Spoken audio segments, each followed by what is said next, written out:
Shalom pemirsa setia semua kitab suci. Terima kasih ya sudah klik video YouTube ini.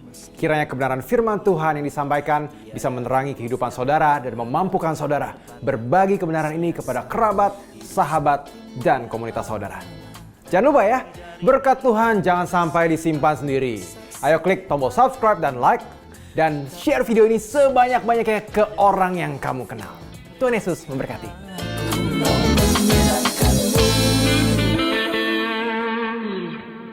Elia ada saat ketika dia merasa tertekan dan merasa bahwa dia sendirian. Tetapi apakah ini mengharuskan Tuhan membebaskannya dari tugasnya sebagai nabi? Dan bukan hanya ini, tapi dia memerintahkan untuk mengurapi orang lain, seperti Elisa? Apakah situasinya mengharuskan Tuhan membebaskannya dari kewajibannya dan menugaskan dia untuk mengurapi orang lain sebagai gantinya? Apa yang terjadi pada Elia sebenarnya adalah masalah yang sulit. Mengapa?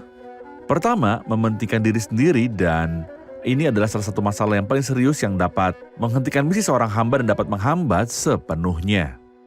Dia tidak hanya melihat dirinya sendiri hebat, tapi dia juga berputar di sekitar dirinya sendiri. Kata, hanya aku seorang diri yang tinggal, tidak ada orang lain bersamaku, tidak ada orang lain yang berguna, tidak ada orang lain yang dapat memenuhi misi ini. Jika aku pergi, maka hal itu akan hancur.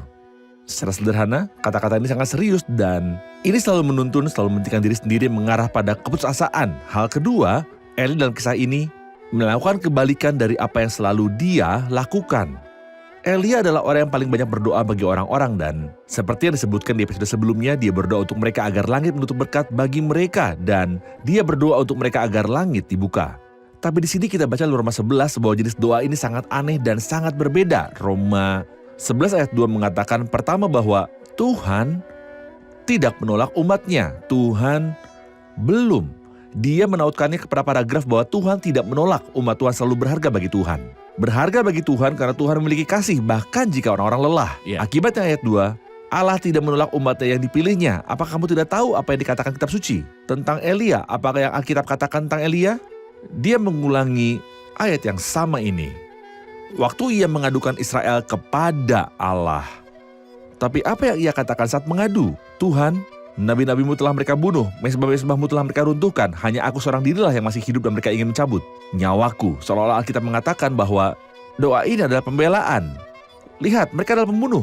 Lihat, mereka yang menghancurkan mesbahmu. Lihat, seolah dia berkata pada Tuhan, waspadalah terhadap mereka.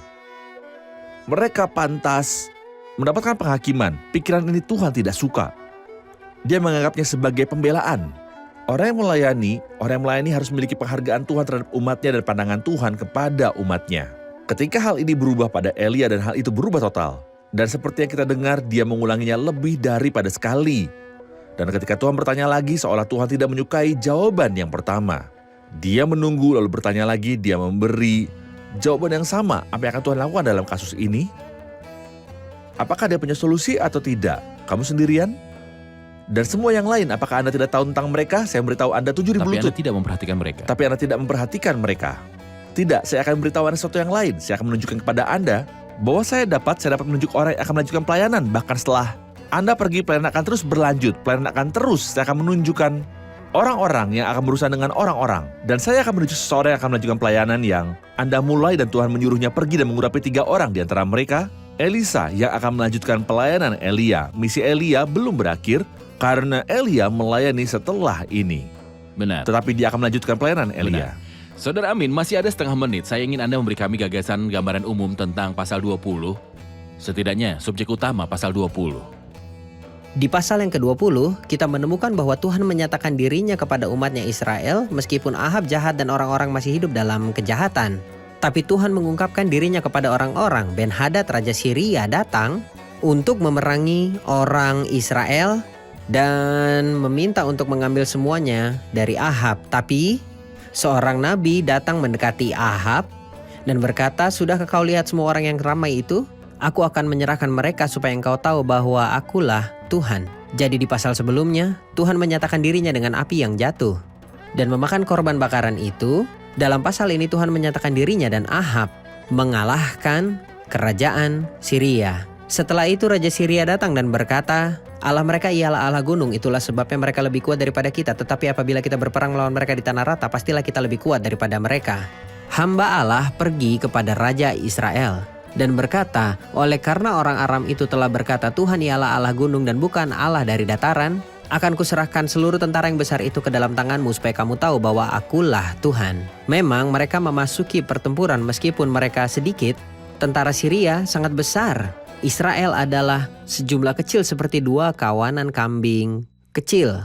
Kemenangan itu diraih seolah-olah Tuhan sedang menyatakan dirinya kepada umatnya, tapi sayangnya orang-orangnya tidak bertobat.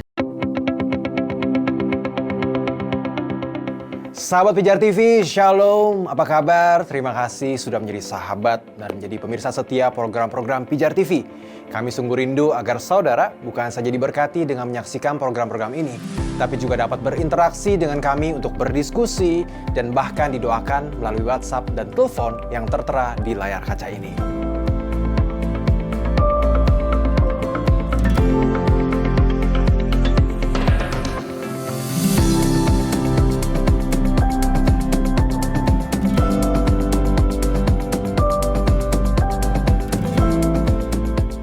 Hubungi kami sekarang melalui WhatsApp. Tim Respon Pijar TV siap untuk melayani saudara. God bless you.